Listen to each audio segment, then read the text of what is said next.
Автомобиль у нас есть Sportage 2 литра. Есть штуки в интернете говорят, что вот из-за этих датчиков есть ток двигателя, и предлагают их почистить. Сейчас попробуем сделать, поможет это или нет. Что, снял, почистил я эти датчики фаз. Да, снимаются они тяжеловато, но в принципе снимаются, ничего страшного.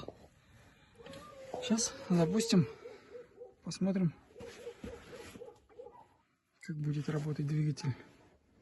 Конечно, я не верю в это во все.